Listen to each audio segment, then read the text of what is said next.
Okay, so let's get started, and let's dive in that the zchut of our learning should protect our soldiers and Am Yisrael and all of the innocents and bring us shalom b'mehela v'yameinu, and also cool us Doesn't off. look like this, but anyway, can always hope So, and pray. okay, so I said we're gonna this week. I said we'll do basically. I want to do to the end of the chapter. But before we do, I alluded to something earlier which you didn't follow up on, and that is this. So in the beginning of the chapter, right, the Rambam points out there are two mitzvot. One is the mitzvah of Kiddush Hashem, and one is the mitzvah of Chilul Hashem, right? And then he goes and talks about different scenarios where Chilul Hashem and Kiddush Hashem are relevant. And then he gets up to talking about mitzvot for which one is supposed to be Ya'aleh Ve'al Ya'avor, right? They have to allow yourself to be killed and not to transgress. And then we did these halachot here. Nashim shamru lahem goyim tnu lanu achat mikem u'netameh ota v'im lav netameh et kulchem. So v'al yimsu lahem nefesh achat miyisrael. Okay, so we remember this, and then he says similarly, if goyim said to them, "Give us one of you, and we will kill him, and if not, we will kill all of you." All of them should be killed, and not one soul should be handed over from Israel. And then we had the exceptions and so forth. But the question is, so what does this have to do with Kiddush Hashem or Chilul Hashem? Why does the Rambam bring these halachot here?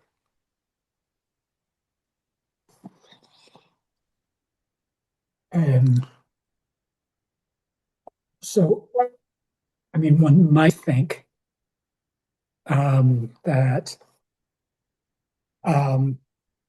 if one hands over, in either case, if one hands over the one whom the Goyim want, then one's committing a Hilul Hashem. So one's transgressing mitzvot of not handing over. Okay, and also the contrary, if one doesn't do so, then one is, then it's, if one lets oneself be killed or filed, then one is done Kiddush Hashem. Okay, so let's see if that works out. So that would work out only if not passing someone over. I mean, if that were a negative mitzvah. Don't hand somebody over for X or for Y, or actually could be regarded as participating in defiling, participating in murder, in which case, yes, the prohibitions on. So what? But in other words, so here, what we learned earlier that under certain circumstances, violating any mitzvah can be a chilul Hashem, right? If there's a goy and he says to you to eat treif, and he does it in circumstances that are lahachis, right, that are done specifically to, as it were, to make God angry and to try to make you break the Torah, then you're supposed to be Ya'areg ve'al Ya'avor. So in other words, so the point is, in principle, any particular halacha could be a subject of Chilul Hashem or Kiddush Hashem, right? Depending whether you do it or you don't do it. So now you've touched on something here that's very particular. So what's particular about these cases? That these cases talk about moser, handing someone over to be subject to some kind of mistreatment or death. And the Rambam emphasizes that. Al yimsu lehem nefesh achat miyisrael. He says it on both cases, both the case of the Nashim and the case of the of Retzach, of Harigah. So what Michael has just touched on is that apparently there's an isur of handing somebody over to non-Jews. So where do we know that from? How do we know that you're not allowed to hand somebody over? So if we go back and think about this. So we talked about the idea that if a goy comes to you and threatens your life and says, I'm going to kill you unless you kill so-and-so.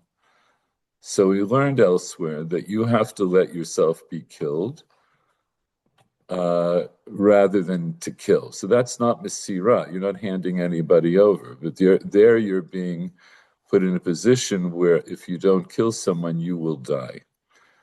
Before you raise your hand. And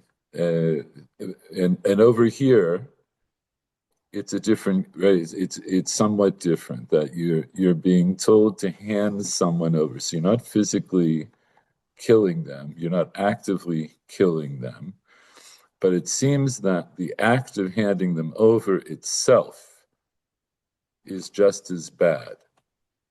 Okay, Michael, what are you aching to say? So the case that we looked at earlier, the Terumah, Of the Truma, would seem to suggest that like handing over the Truma to be defiled was seems that there the issue was one of participating in the defilement of the Terumah. Okay. So you could put it on the ground and then you could pick it up, and so it's not clear. I mean, so if we think about it, it's not clear whether the issue here is handing over specifically as a negative mitzvah, or whether handing it over would be tantamount to participating in the reitzach or in the rape. Tell me what the difference is between those two things that you just said. So the question is whether handing somebody over is an independent negative mitzvah, or whether it's seen to be as a function of of the endpoint of the reitzach or the defilement. I want you to say something better, because what's going to be the result of you handing them over? Well, I mean, depending on that they'll be killed or they'll be raped. Okay, so what's the difference between your two scenarios? In one case, you're handing them over and you know they're going to be killed. In the other case, what? No, I mean, in both cases, I'm saying the question is whether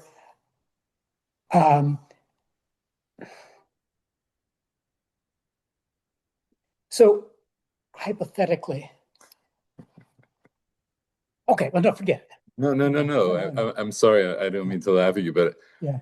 I see you're struggling with this, but I don't see an actual difference between, it's. No, I think in both cases, and I'm saying both cases, there's the same issue. Both cases, the issue is whether handing over is a negative mitzvah independent of what is being demanded. I mean, give me a case where handing somebody over is not going to result in some bad action. So and then would there be an issue of moser? Okay, so the question is if for example the goy said, hand him over or I'm going to kill him, and then you hand them over, and then the goy says, no, I was only kidding, I'm letting him go. Has one still transgressed? Has one still transgressed? Okay. You're asking all kinds of what if questions. I want tachlis. That is. So the question is most there and Avera independent of what. But when will that what you're asking is a completely theoretical question, in the sense that there is no practical difference. If the Misirah is if you're being promised by the goy that the result of this is going to be X, right? Some bad action, then then the point of not being moser is we don't want that action to happen. Okay? If we say we want, hand us this guy over because we want him to join our football club, is there an issue of moser there, do you think? No, I mean seriously. That's what I mean. But the Masirah that we're talking about is when you're handing somebody over for some terrible result. If you're handing them over for something that's completely frivolous, then do you think that the Torah says that's asur? Okay, fair enough. I mean, the only examples of moser that we've brought are handing somebody over for being raped or handing somebody over for being killed. So how can it be that moser is independent of those things? You're trying to split hairs, but there's no practical difference. I haven't seen a practical difference. Okay, the practical difference, and for relating it to Hilul Hashem. By the way, by the other, okay, so actually so that's the practical difference. What's the practical difference? So, I mean, both murder and rape would be included among the big three. So the question is, does one incur is one incurring, are these cases of Hilul Hashem, assuming they are cases of Hilul Hashem, because one is participating in one of the big three, or because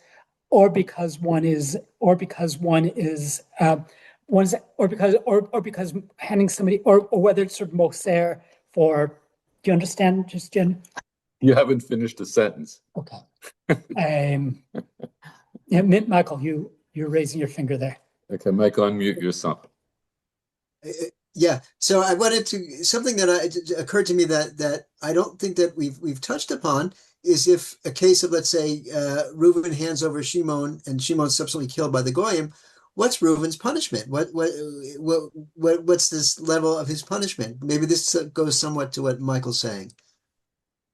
Okay, so actually the Rambam talks about that elsewhere, and there are punishments. The Rambam says elsewhere that a moser is worse than an oved avodah zarah, and you can kill him even nowadays, even when there's no beit din. I'll show you the references in a moment. But both of you are coming back to this question, which is, I think, rather than straining to try to prove a moot point, let's go to the two things that I mentioned. So one of them is, how do we know that being moser itself is an aveira? The Rambam here doesn't say, but he assumes it to be true. And the other question is, why is this being brought in the context of Kiddush Hashem and Chilul Hashem? So I don't think it's enough just to say, it's such a terrible Aveira that it's going to be included, because we know that already. In other words, we know that if you do certain Aveirot, even without a goy forcing you, if you do certain Aveirot befarhesia, that can be a Chilul Hashem, or refraining from doing certain things can be a Kiddush Hashem. So there's something else that seems to be going on here. So in terms of why it's brought here, I think the simple reason is that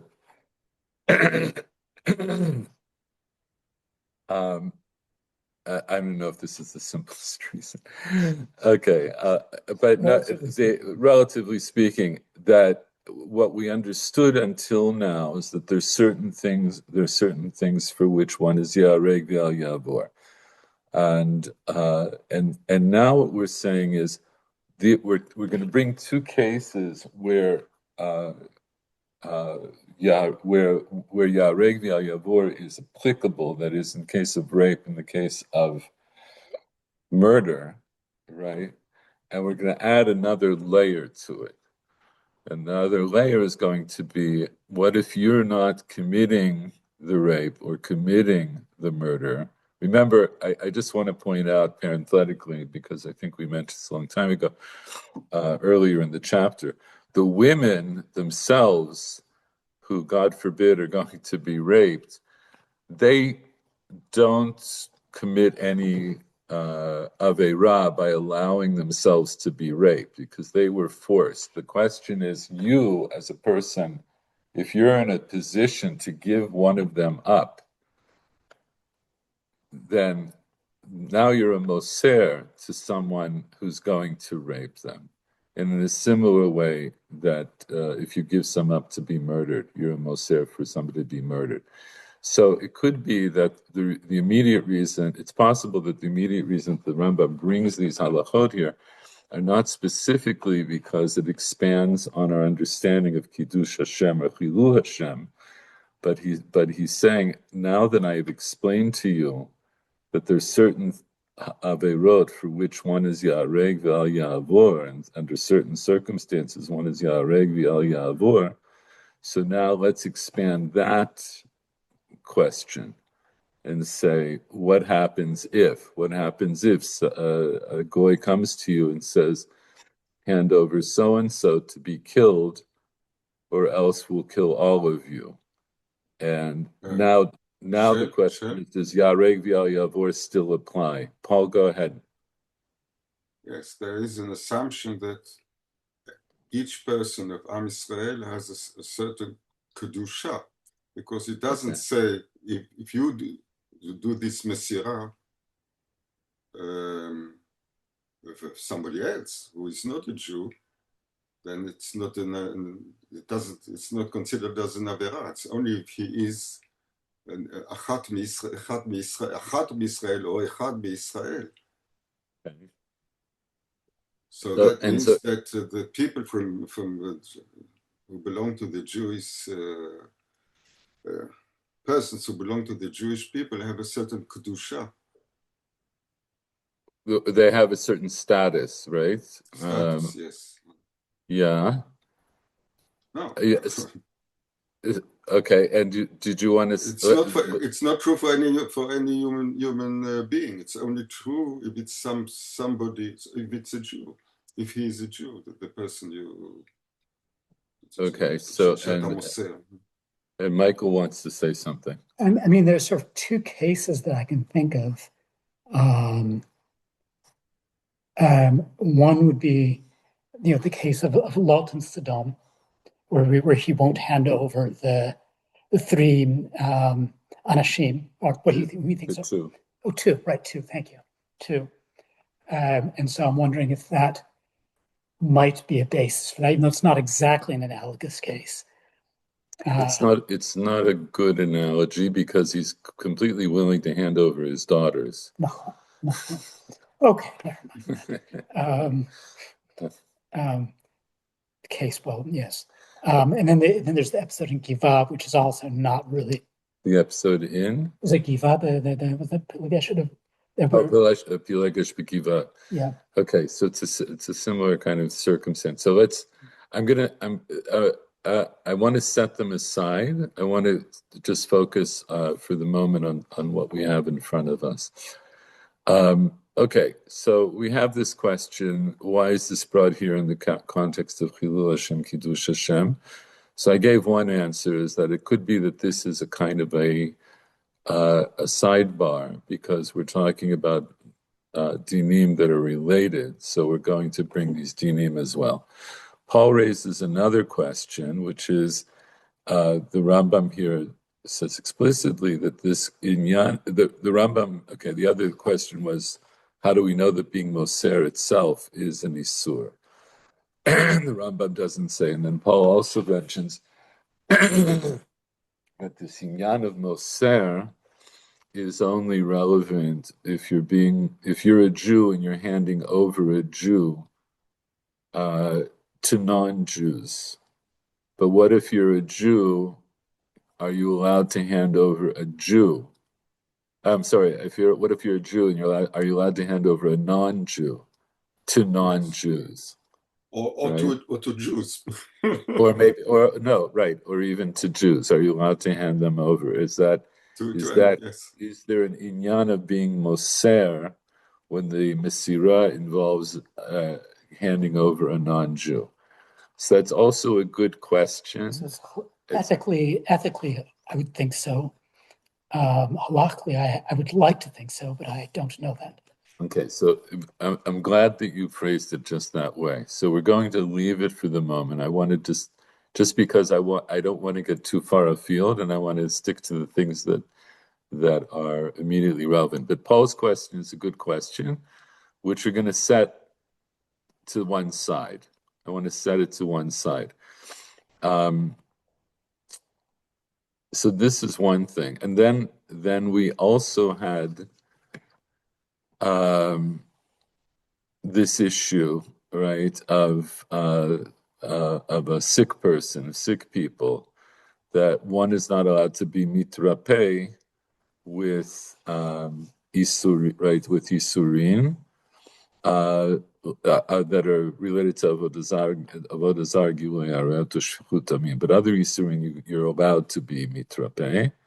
And so again, we see that this seems to be brought in this context, that in both of these cases, in other words, in this case of being mitrape, the issue is that just like you're not allowed to violate the big three, you're not allowed to save your life. So you're also you're not allowed to violate to save your life, even if it's not from an external source. Maybe it's your own body that's killing you. Maybe you have some kind of an infection or some other kind of illness. You're not allowed to violate the big three in order to save your life. So it fits into that category. And then the Rambam said, we saw this last week, minayin shafil b'makom sakanat nefashot ein ovrin al achat mishalosh avirot elu shene'amar v'yahavta et Hashem Elokecha b'chol levavecha v'chol nafshecha v'miyodecha afil hu notel et nafshecha. Right. So the idea is that you have to love Hashem even if He is going to take your life. And that implies that even if you're sick and you're going to die, you have to love Hashem more than being over on avodah zarah, gilui arayot, or shfichut damim.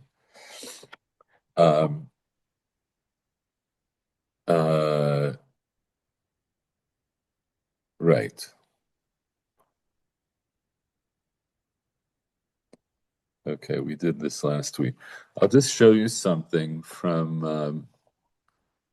I don't think I want to go through all of this. The Yad Pshuta, which is a modern Perush, a very recent Perush on the Rambam by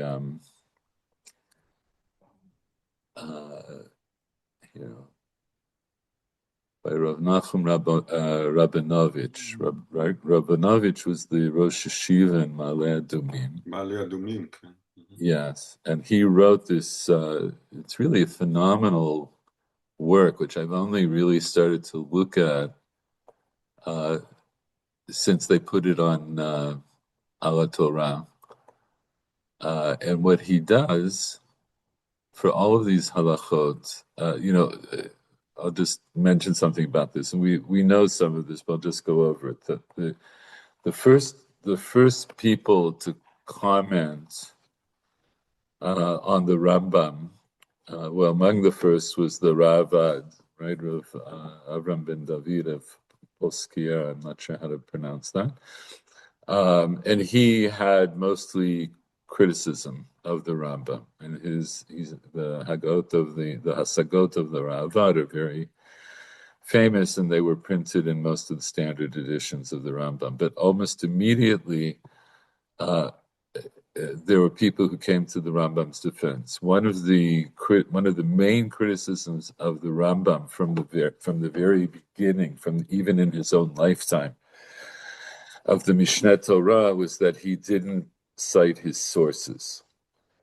And he was asked this in a letter, and he responded that his response was that I did cite my sources. He just didn't cite them in particular, but he gave the bibliography. If you read the Hakdama of the Rambam to the Mishneh Torah, he lists all of the sources of Chazal that he drew upon. And so he gave essentially the bibliography, but he didn't give the particular references. And he said that I didn't have time to do all that. It would have taken, I don't remember what he says, but essentially it would have taken like twice as long. And he spent, I think, more than a decade writing the Mishneh Torah. But and in fact, he recounts a case where somebody came to him and asked him about a particular halacha, which I think was in Hilchot Shabbat. And the Rambam pulled out a Gemara Shabbat, and he thought he knew where the reference was, and he couldn't find it himself until later, after the person left, and he remembered that particular halacha came from a different Masechet, and then he found it later. So people, especially in the light of the critique of the Ravad and other people who also had a similar critique, so from the very beginning, the people who commented on the Rambam mostly came to bring his sources. So you have the Magid Mishneh, and you have the Kesef Mishneh, and others. Would say many others, and it's an ongoing pursuit. Some of the references are very clear, and they're easy, as it were, to spot, and others are much more subtle. And this particular issue, this particular issue of the Isur of Moser is more subtle. The Rambam doesn't list it as a particular mitzvah, right? Like a mitzvah lo taseh or something like that. But the Rambam mentions it in a number of places. So here, I'll just give you a little bit of a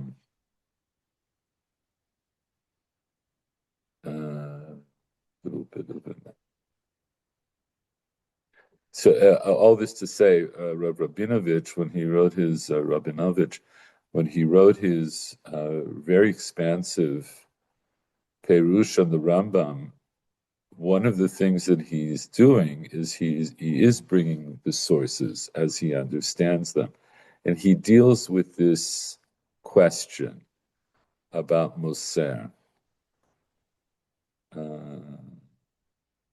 Now I've lost my place. Just a second. That's because I went too far. There we go.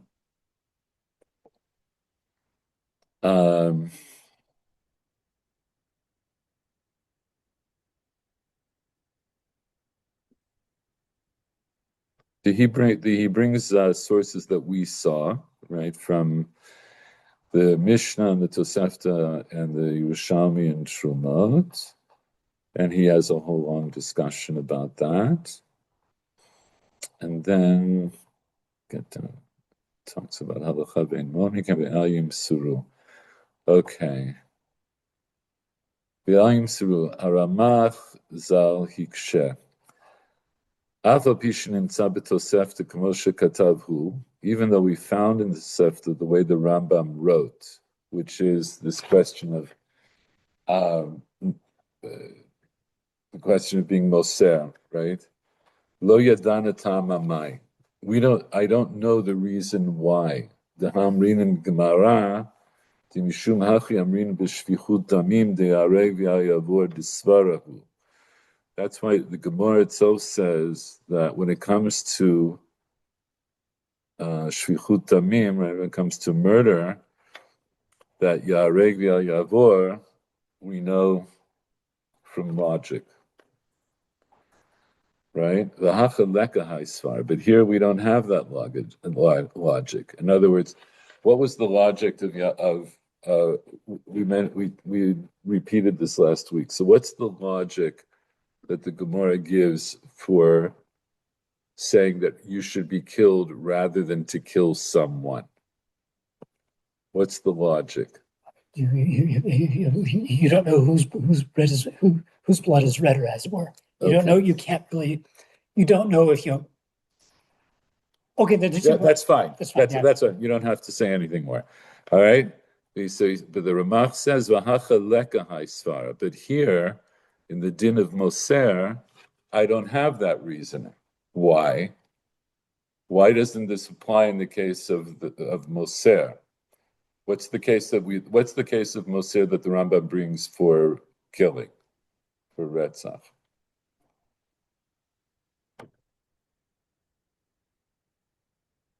Chilul Hashem. What? Chilul Hashem. No. Wait. You're trying to answer a question. First, answer my question. What's the case that the Rambam brings of Moser when it comes to Harigah? Oh, there's the case that I've actually forgot the name of the fellow. The Rambam. What does the Rambam say? Just a simple. It's not a trick question. Oh, going to say, hand over stones, or we will kill you all. Yes, that's it. That's what he brings. So why doesn't the svara of saying that I can't claim that your life is more valuable than this person's life? Why wouldn't that apply here? It's multiple people. Because it's many people. And then I can say, okay, my life is not more important than that person's life. But let's say 2 lives, I could argue, are more important. 5 lives are more important. A whole city, maybe that is more important. So that logic doesn't apply in the case of Moser. So that's the beginning of the Ramach's kasha. Right? Right? Because if he doesn't hand him over, all of them will be killed, and he himself is going to be killed. Everybody's going to be killed. So let that one person be killed, and not let everybody killed, including him. And he leaves it He leaves it as a question that needs more investigation. So then Rabinovich, he doesn't answer right. He asks it further. Lichora, yesh losif tamiyah. I could add another question, right? Another wonderment. Ilu hayah hagoy mitzuveh alehem hirgu echad mikem v'imlav aharog et kulchem.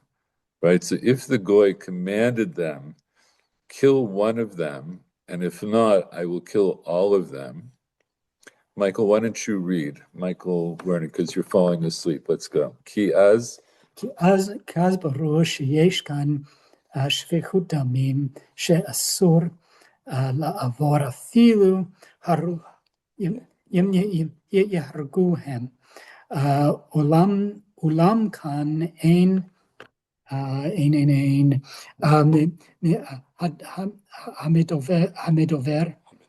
המדובר שהם ישפכו דם. Should I continue on? Continue on.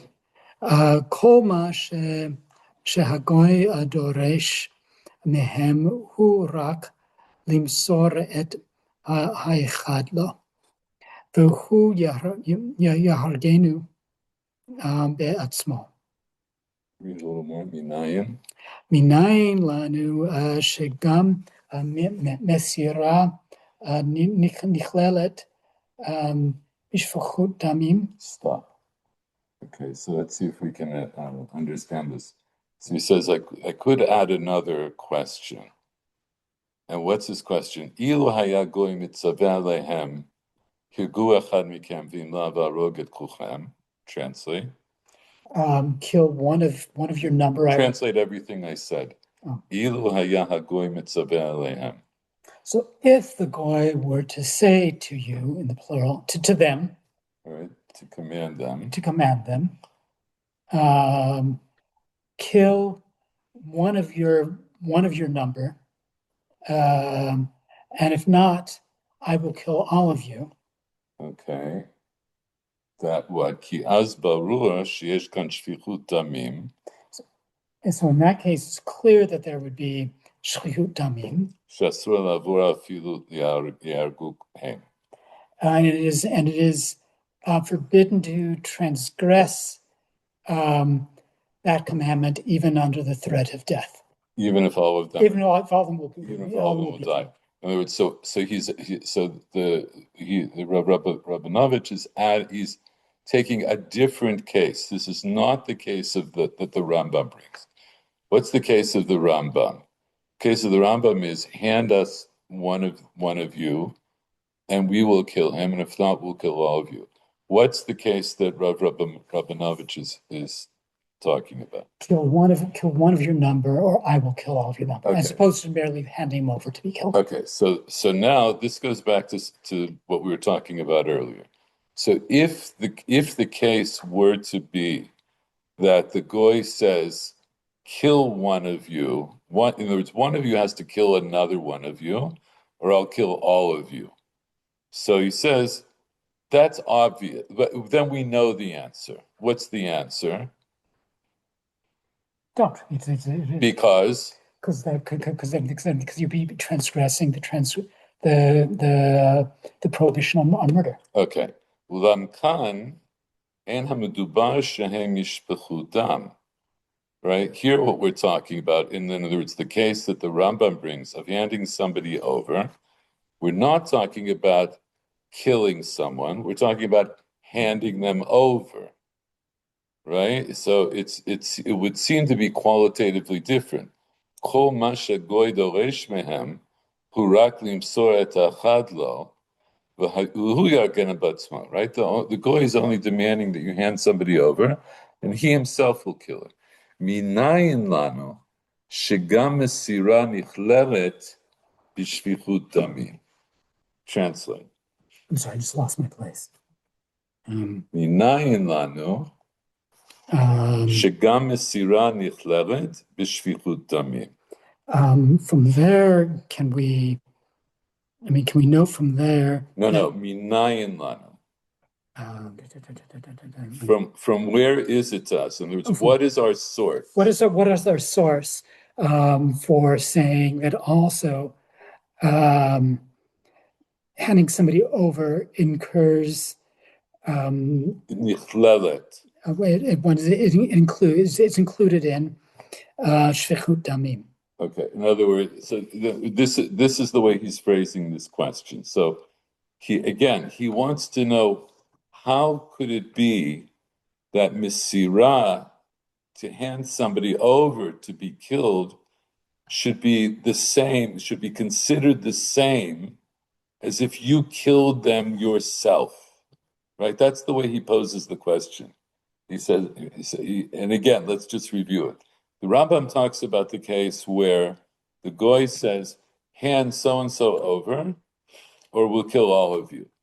So then, I'm sorry, when he says, hand over one of you, or we'll kill all of you, then you don't hand anyone over, right? That's the first case of the Rambam. And you have to let everybody be killed. So then he says, let's pose the question differently. What if he said, you kill somebody from amongst your group, or I'll kill all of you? So he says, that case, it's obvious. You're not allowed to do it because you're not allowed to kill somebody. But the Rambam brings a case that would seem to be yoter kal, right? Because you're not physically killing somebody, you're just handing them over. And yet the Rambam says the same thing. You have to let everybody be killed. And so he says, he says, I want to know, how is it, what's the source for me to say that handing somebody over to be killed is the equivalent of killing them? How do I know that? Ve'od.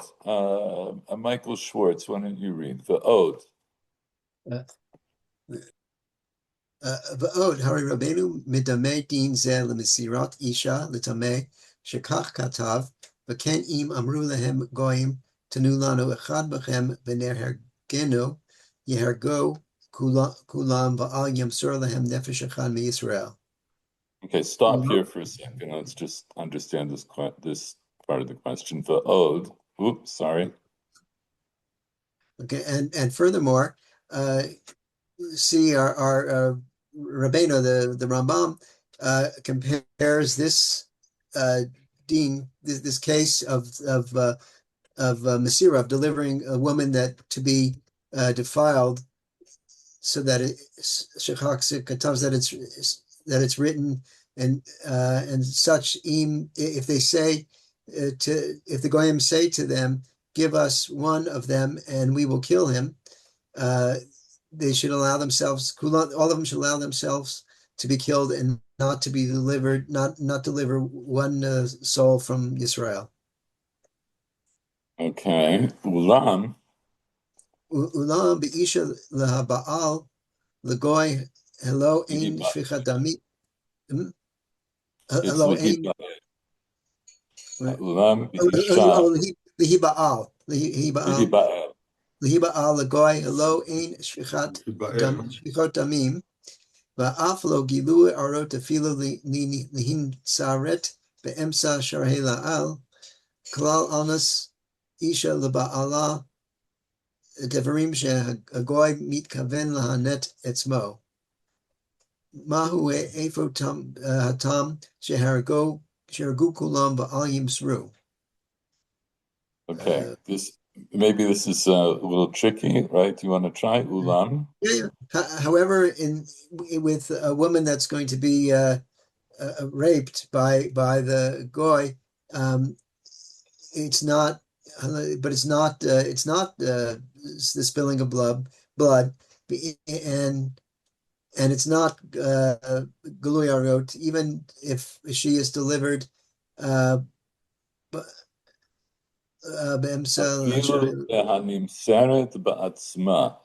even to the one who's being handed over herself. It's for her, it's not Gilu Arayot. This is a point I mentioned earlier. Right. She's innocent. Why Shaharei? Shaharei, since the aisle above as it's included in anas, being forced, the woman. Right. It was included the case of anas isha leva'ala. If one forced a woman to have intercourse, to be raped, that was included bidvarim shagoy mitkaven lahana'at atzmo. It was included in the case of what a goy is doing for his personal pleasure, for his own pleasure, his own benefit. And so, therefore, what? So, why isn't the isha overet? Why? So he's asking, what is the reason that they should all be killed and not to deliver her? They should wait. They should allow them. All right, I'm just focusing on this one thing. In other words, the Rambam here is saying a couple of things, but right now he's just saying that the case of the woman who's being handed over for rape. So it's like this. We started off by examining the question of retzach, right, of killing somebody, shfichut damim. So there, okay. So what was let's go back for a second. What was the Rambam's question about? I'm sorry. What was Rav Rabinovich's question about Misira in the case of Shfichut Damim? What was his question? He's saying, is this really something that is handing somebody over to be killed the same as killing him? He didn't ask that question. He assumed that to be true. So what was his question?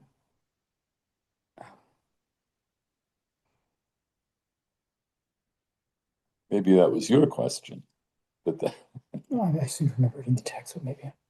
No, what he said is, how do I know that Misira is just as bad? How do I know that to be true? That was minayim, right? Where do I know it from?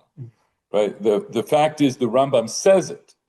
The Rambam that was the way he set up the question. The Rambam equates Misira, the Shfichut Damim, with Shfichut Damim. For him, it's the same. So how does the Rambam know that Misira is the same?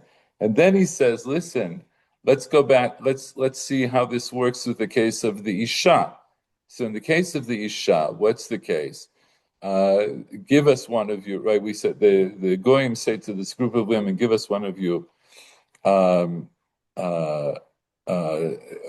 be defiled. And so here, whoever's being handed over is not being handed over to be murdered, right? They're not being handed over to be murdered. What are they being handed over for? To be defiled. To be defiled. Okay. So what's the isur? What's the isur there? What's the isur for the person who's going to be handed over? There isn't. It's onus. There is The person's completely passive. a person, right? So and the Rambam said earlier that the woman who is defiled in such a way is not her. She's allowed to give herself up to be raped because this would be considered to be in the category of shagoy mitkaven lahanat atzmo. She's allowed to give herself up to be raped. It's not the same as giving yourself up to be murdered. Now, I'm not going to talk about just from a purely halachic point of view. From a purely halachic point of view, there's a difference between the cases. Mahu efatam shiagu kulam v'al yimseru. So then, what would be the reason that you should allow all of them to be killed and not to hand over? In other words, what he's doing here, he's sharpening the basic question.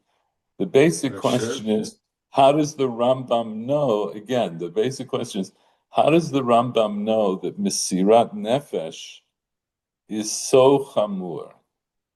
Paul, what do you want to say?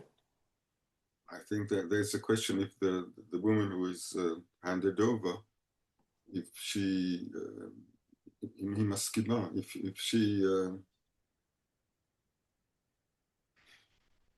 if she consents to be raped just to save the other ones. Maybe she doesn't. It's not exactly the same. No, the Rambam's talking about exactly the case where she doesn't consent. In other words, she might consent to being. Wait a second. A woman who's raped, even if she allows herself to be raped, Meaning passive, does not actively resist. she doesn't actively resist. So she's p'tura. She's not chayav any kind of punishment for that. She's not chayav any kind of punishment for that. So the question is, what's the reason that one is not allowed to hand her over? Or why can't she even consent? If she doesn't consent to be handed over to be raped. Yeah, but maybe she doesn't. But is it better for her to allow herself to be raped, or know that everybody's going to be raped? In other words, the problem of the one who hands her over. Can he hand over a woman in the group to be raped if this woman doesn't consent to it? Okay, so the case that we're talking about is a case where even apparently, right, even if one of the I'll put it the other way, even if one of the women consents, she's not allowed to hand herself over. Then it's not an avera. She's not allowed to hand herself over, even though what? Even though she will be handed over. Paul, the case is a case where if nobody hands themselves over, they will all be raped. So that's the case. The case is if she doesn't hand herself over, if any one of the women doesn't hand themselves over, they will all be raped. And that's the halakha. They have to all be raped. So again, that's parallel to this question of the shfichut damim. In the case, so it goes back to the beginning, without repeating the whole thing. But the Rambam's question is, hold on a second. The Rambam's question is, how do I know that the Mesirah itself is an Isur? That's what I want to know. How do I know that the Mesirah itself is Asur? In these cases, I could argue that there'll be, that there'll be less shfichut damim if I hand over one person. So what? You're gonna answer his question, right? You're dying to answer his question. No, I'm not answering his question. I'm simply. No, I mean, I'm not presuming to. So what do you want to say? But it seems to be the distinction has been made That by the Ram between actively participating and passively, and sort of being a passive party, between being an active party and being a passive party. okay. Whether So then what? So what do you want to say about that? So if you're handing somebody over, or if you're handing yourself over, you are in some sense actively participating by facilitating it. Whereas you don't hand yourself over, everybody's completely, even if everybody's completely passive. They're all victims. They're not participating in it in any way. Okay. Yeah, that is a distinction that we made not today, but at an earlier time. But it's good. It's appropriate that you bring it up now. That's fine. Mm-hmm. But the Rambam, the Yad Pshuta's question is that even so, how can the Rambam equate Misirah, dafka, because of what you said? Misirah is not shfichut damim, but the Rambam equates it with shfichut damim. That's the question. Dafka, because of the distinction you're pointing out, he equates it with shfichut damim. Handing the woman over is equated, with being, with that, as it were, bringing, raping her. How do we know that the Mesirah itself is Asur? So he says, V'lulei mistafina. Paul, do you want to read a little bit? ולולא מסתפינה, לא יודע מה זה, הייתי אומר שבא רבנו ללמדנו כאן מהו טיבו של חטא המסירה.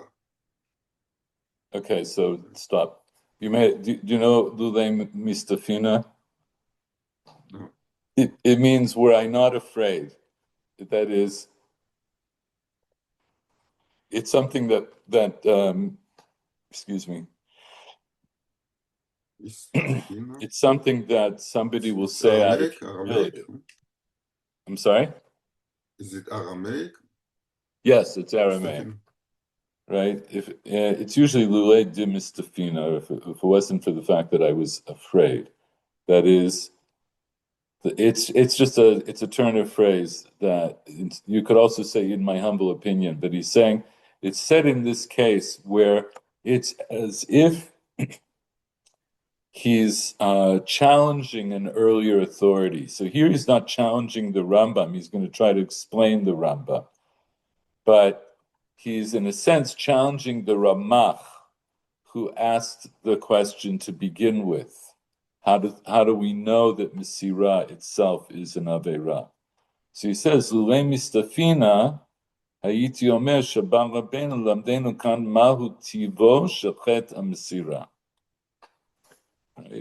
I would say teaches us what tivo, what's the quality. The quality of I can't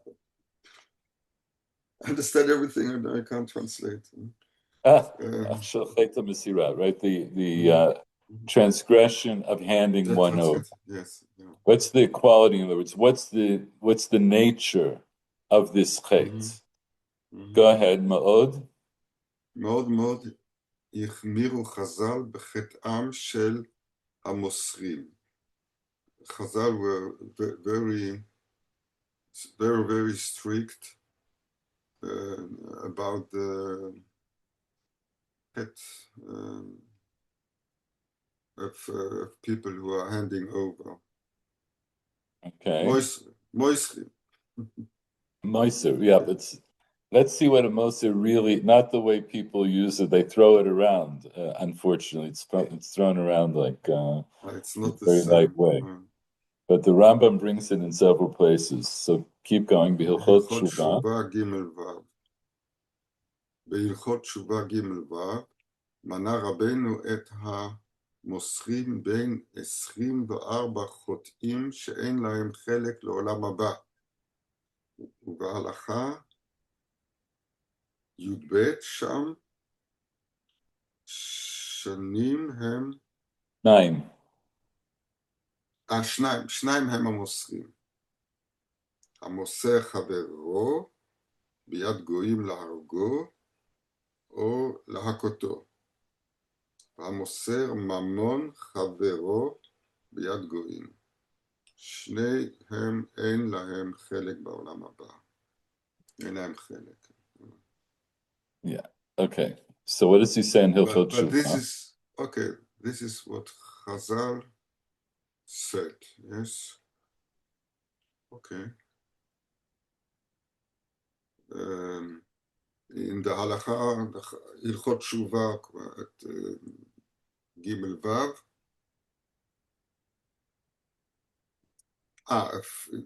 Hilchot Shuvah של הרמב"ם עצמו. Yes. Yes, it's not the So Gemara. Wait, just give him a chance.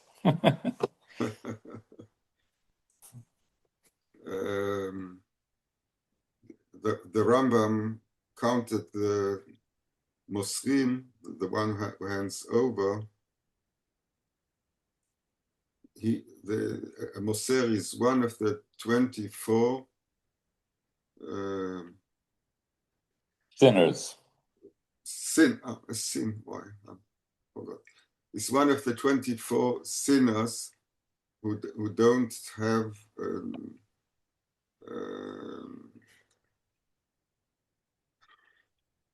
I don't have חלק לעולם הבא. It's okay, that's fine. Ubahalacha Yud Sham. Ubahalacha Yud, probably the same place, and also in Hilchot Shuvah, Sham, yes. Right. שניים הם המוסרים. Okay, there are 24 kinds of people who are sinning and who have no חלק בעולם הבא, but among them there are mosrim, and now he says there are two kinds of mosrims. המוסר חברו ביד גויים להרגו. Yes, but here the Rambam, he brings again the Rambam to explain the Rambam. No, he's not. Let's just read a little bit. Let's read a little bit. He's amplifying that's the source. That's the Rambam himself. So he quotes himself. I understand. He hasn't answered the question yet. He says, okay. All right. He's pointing out. He's going to show you places where the Rambam talks about Moser, and he's going to build up his case. This is not a short answer. It's a longer answer. Okay. Right? So there are two kinds of Mosrim. What are the two kinds of Mosrim? Rambam, yes, I think. Yeah. The Moser, the one who hands over his Chavero, I guess he means another Jew, I guess. Yes. Yes, to hand them over to Goyim who want to kill him or to beat him. and the Moser who gives over the money of of another Jew to the Goyim. He's also a Moser. Right. The Rambam says This these are is both much less, Moser. it's not a good thing, but it's obviously much less severe than. Well, but according to the Rambam, neither one of them has a chelik in Olam Haba. Okay, so here, now let's continue. Uvilchot chovel mazik. שניהם אין אין להם להם. חלק בעולם ככה. ובהלכות חובל ומזיק, it's probably another place, if the Rambam, חובל ומזיק, it's the same, לחבול, להזיק. It's a set of halachot of the Rambam, right? In the okay. book of Nizikin of the Mishneh Torah, there's a set of halachot called chovel umazik, right? Somebody who wounds or causes damage, and there chozer, right? He repeats this and he even adds to it. This quote at Halacha Yud, מותר להרוג המוסר בכל מקום. You are allowed to kill the מוסר everywhere. ואפילו בזמן הזה שאין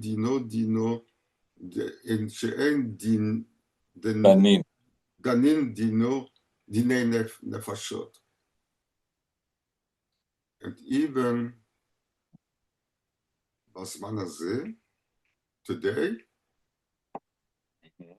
at that time, or in the circumstances maybe, that his avera is not an avera shel dinei nefashot. But in other words, that he himself didn't kill anybody. No, but that's not what he means. Afil bisman hazeh she'ein danin dinei nefashot. Michael Schwartz, what does that mean? That there is no Sanhedrin who can decide about right. In other words, the Rambam a death sentence. Right. The Rambam assumes that actually a Jewish court is not allowed to put anyone to death after the time of the Sanhedrin. So the Rambam makes an exception. The exception is Moser. You're allowed to kill a Moser anywhere, even nowadays, even though we don't judge capital cases anymore. Okay, keep going. Uvilchot avodah zarah. ובהלכות עבודה זרה י"א, מוסרי ישראל והמינים והאפיקורסים מצווה לעובדן ביד ולהורידן עד באר שחת.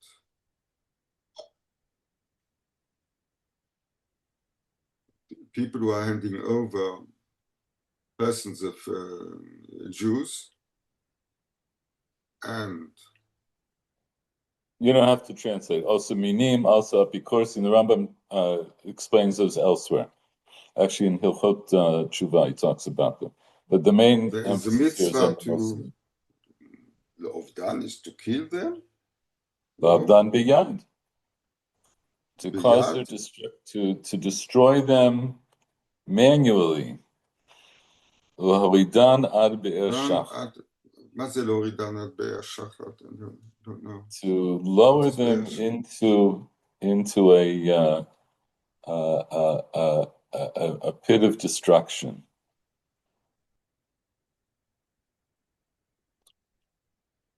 Okay. So what he's done here is he's brought, besides here in Achot Yisodei Torah, he brings three other places where the Rambam talks about Moser, and we see that the Moser is that the din of the Moser is extremely chamur. The Moser is one of 24 people who doesn't get a chelik in Olam Haba, And we see that you're actually allowed to kill him, even bisman hazeh, even without a Sanhedrin. Okay. So Spinoza should have been killed. Not The Rambam here the Rambam here didn't define apikora, so let's not go off on that tangent. V'hinei l'chora lo nitparesh b'diuk al ezet tzivui b'Torah avar moser shansho chamor kol kach. So it would seem it's not explicit what was the commandment in the Torah that the Moser transgressed, that his punishment is so great. So again, he's still, in other words, you see, he's still in the process of asking the question. The Rambam brings these things, but again, the Rambam doesn't cite his sources. So how do I know that he's chayav all these things, that he's chayav ad kedei kach? The Sefer Tamim That's Deim. the Rambam. That's the psika of the Rambam, not. I understand, but the Rambam Azma. What did the Rambam imtziyete midato? The Rambam. There are such things, no. No. There are rabbis who decide things. The Rambam never decides anything in the Mishneh Torah unless he had a source, and the only exceptions to that are when he says he will say, in my opinion, and then and if you see those cases, if you want, I'll bring you next week cases where he'll say, Nired li, like it would seem to me, he says it, I don't know, a handful of times throughout the entire Mishneh Torah, and he says it based on a logical argument that he's built up based on sources. And dafka those exceptions that prove the rule, where the Rambam says in his Akdama, he says in the letter that I told you, everything that he wrote was based on sources from Chazal. The things that he's citing here, like here in Hilchot Avodah Zarah, there are sources for that. All these things have sources in the Gemara. Some of them we'll see later if we go on far enough. But it's not that the Rambam made this up. Ein davar kazeh. Pashut ein. The Rambam didn't do that. And I'm not saying that stam to defend the Rambam. This is the whole derech of the Rambam. And that's what, to go back to an earlier part of the shiur, I said, everybody went now to try to find the sources. This is also part of what the Yad Pshuta is doing. But right now, he's just laying out the problem. The problem is, we have this din of Moser. It's extremely chamur. So we already know from the way the Rambam set it up in Hilchot Yisodei Torah, I already understand that the Moser has the same din as a shofech damim. Yes. Right? That was the whole way that we started off this question. So he says, lo nitparesh, but it doesn't.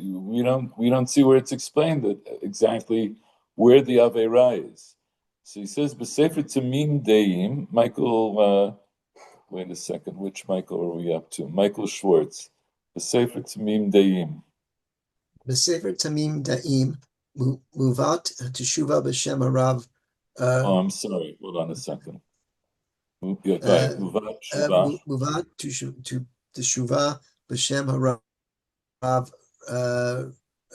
Rabbi Yitzhak Bar Shmuel b'Tzarfat b'teshuvot she'alot al harav Rabbeinu Asher Bari Mushulam Zichron lebracha. Shneim of Beit Midrashim Shel Ba'alei Tosafot Din Musar. From the house. Okay. So wait, this is just the introduction. The Sefer Tamim Deim is a collection of Mamarim and Shuvot of the Ravad, who we mentioned earlier. And he brings a tshuva, and as part of this tshuva, it's a long tshuva, I looked at it. He's bringing a tshuva regarding the din masur, the din, in other words, of the moser. Okay. Keep reading. Ma. מה שמתמיה אדוני על ההיא דרב כהנא דשמטיה לקויה דהו גברה פירוש רש"י שבר מפרקתו של המים למוסר ממון חברו ביד גויים, עלמא מותר בשביל ממון לאבד נפש אחד, אבל אין תימה דתמה רבה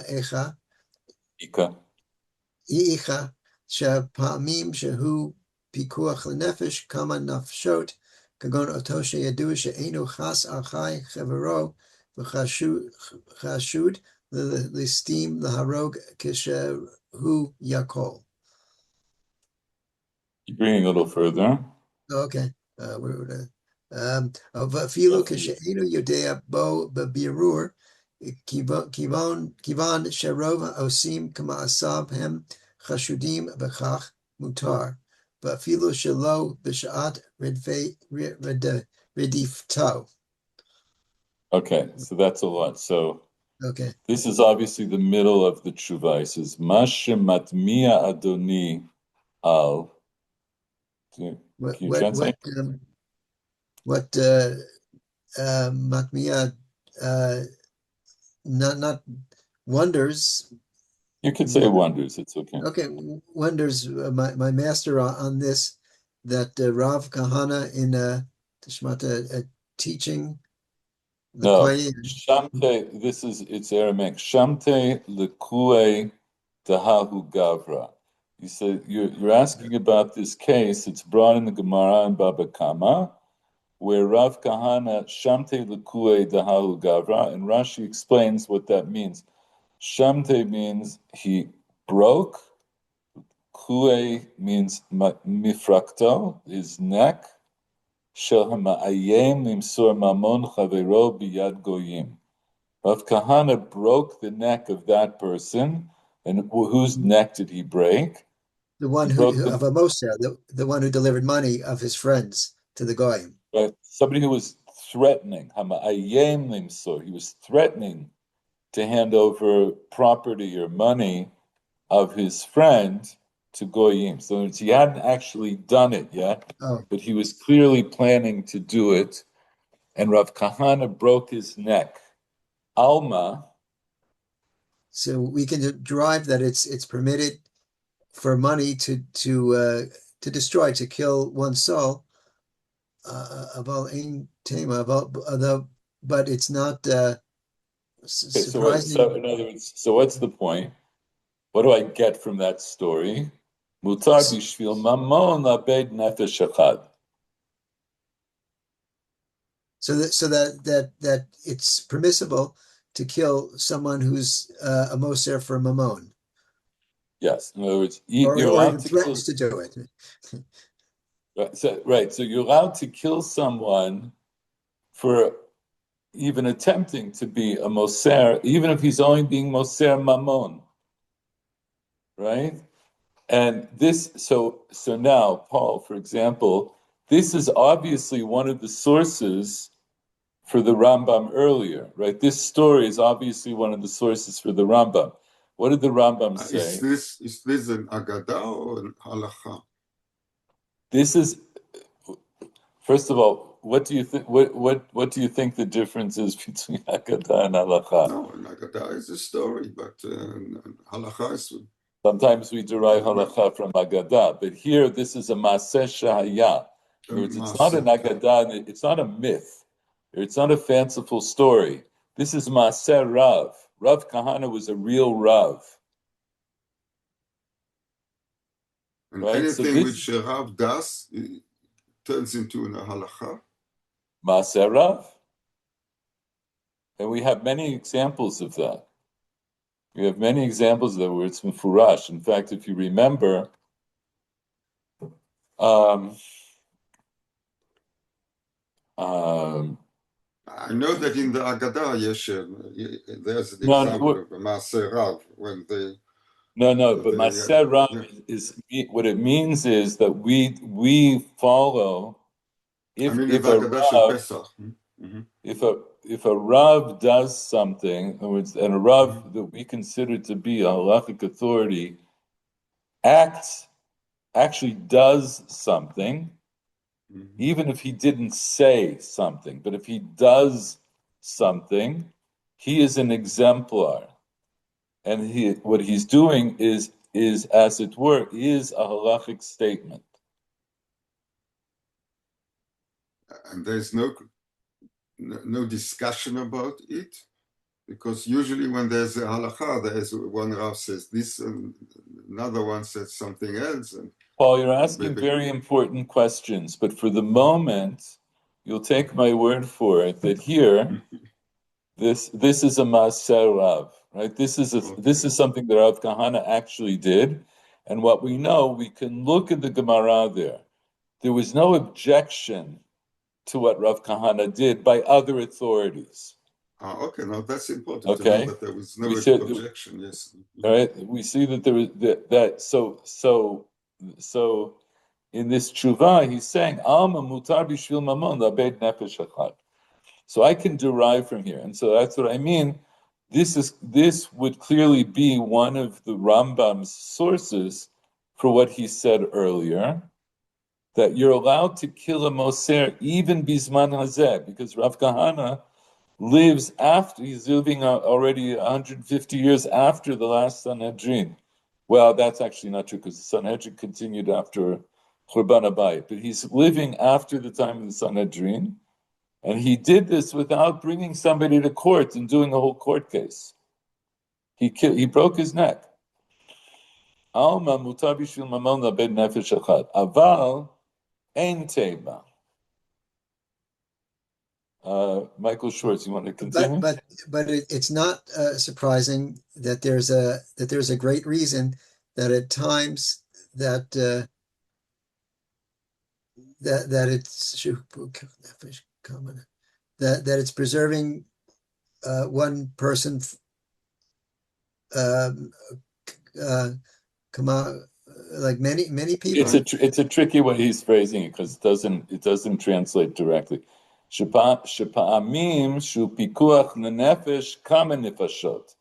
Sometimes it's for pikuach nefesh. He's using that as a phrase. Sometimes it's for a life-saving reason for many people, for many nefashot. Kigon. For example, one that knows that that it's known that he doesn't have a pity on the life of his fellow, and he's suspected to I was gonna say to be a burglar, but to be a bandit, right? And to kill him if he can, when he can. Right, if you can. In other words, so because it's now it's 9 o'clock. I want to this. I'm sorry, I went into this more than I thought I would, but I thought it might interest everybody. Right. So Kigon Otoshi Yadua She'eno Chasaf. Right. So like you said, when what are we talking about? What, in other words, what he's going to do in this tshuva, what he does in this tshuva, it's a little bit long. He's going to paint a picture that what distinguishes the Moser. The Moser, by his nature, is someone who clearly doesn't care about the lives of others. So he's not just, so you could say, look, a guy who's a murderer, he wants to murder Plony because, for whatever reason, he has reasons he wants to murder Plony. So that's murder, okay? That's terrible. And so there's a din Torah. You bring him and he's, you punish him appropriately. The Moser is already on another level because he doesn't care about anyone's life. If he's willing to give up other people's lives, it starts with him saying, I don't care about other people's property. By saying I don't care about other people's property, he means I don't care about whether this person lives or dies. I'll give away everything he has. I don't care what happens to him. So this is he's building up here the case for arguing the din of the Moser, that the Moser himself is exceptional. It's not just it's arguably worse than a person who commits the specific crimes that we're talking about. Let's say there's a difference between somebody stealing money from so and so and handing him over to people that he knows are going to do him harm. I'm going to stop here because it's 9:00. And Belina, next time, what I'm going to try to do, because this is quite long, I'll try to highlight some of the things that he says to try to bring it together. Paul, I'm going to try to also, let's see if we can, I'm not promising this, see if we can incorporate the question of Moser when it comes to being Moser a non-Jew. It's a separate question. Right now, all of the, and it's not something that the Yad Pshuta deals with, but it's a good question. Right now, we're talking about this in the context of a Jew handing over another Jew for ill, right, for ill purposes. So but I will try to address that question. If not next week, then sometime soon. All right. Anyway, thank you for bearing with me. Have a good week. Yeah. And, You are back. I see that you are in Yakar. Yes. You went to the States, no? But not. I think the last time you were here, I was already back from the States. I don't remember now. Yes, you were. I was. No. Yeah, I'm going away in about a month. Actually, I'm leaving a week from. Not a week. A month from tomorrow. I'm leaving on August 9th for just over 3 weeks. So, but we'll work that out when the time comes. When time comes. Okay. So, all right. Anyway, good to see everybody. Have a good week. Have a good Shabbos. Thank you. Good night. Shabbat shalom. Bye-bye. Good night. Shabbat shalom.